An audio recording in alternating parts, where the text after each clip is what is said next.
Despite claiming that he never thinks about Ron DeSantis, failed former President Donald Trump is clearly obsessed with Ron DeSantis, and that obsession is starting to become very, very unhealthy. It is abundantly clear, and it is supported by the facts, that Donald Trump sees Ron DeSantis as potentially his most powerful challenger in the 2024 Republican primary. Now, Ron DeSantis still hasn't announced that he is running. We talked earlier in the show about why that might be and when his announcement might be coming, if indeed he plans to make that announcement. Donald Trump is posting daily to his platform Truth Social about Ron DeSantis. I hope that anybody who is planning on following the 2024 election is prepared for more than a year of what we saw over the last 4 days. Take a look at some of these childish and ridiculous posts from the failed former president who's nearly 80 years old. This is not a kid that we're talking about. First, posting about the size of Ron DeSantis's crowd. Quote, very small crowds for Ron DeSanctimonious in Iowa. He's against capital F farmers, Social Security, and Medicare. So why would people show up other than capital F fake stories from the capital F fake, capital N news? The random capitalization and the lies, both staples of Donald Trump's posts, as we talked about before.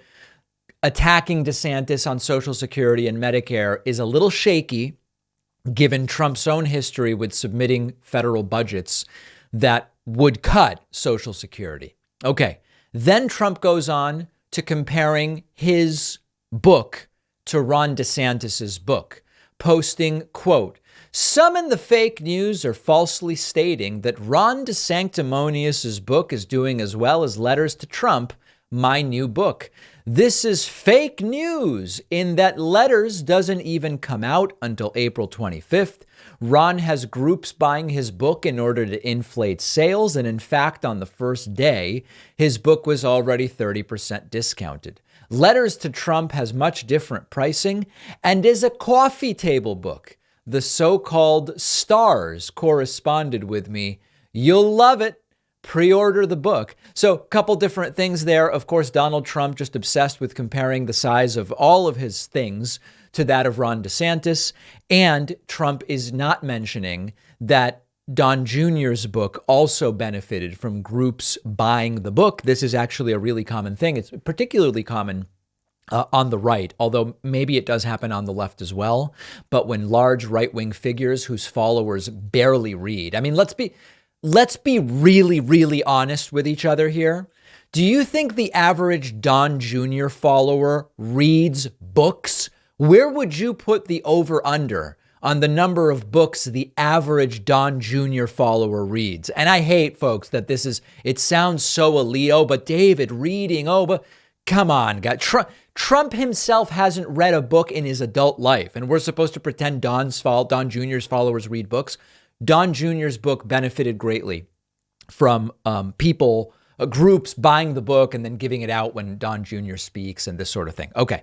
Then Trump, continuing to be obsessed with Ron DeSantis, posts the results to a meaningless online poll about 2024, where 15,000 people clicked a button online and said they prefer Trump to DeSantis by 2-1. Now, I believe Trump is winning, but Trump just posting garbage polls.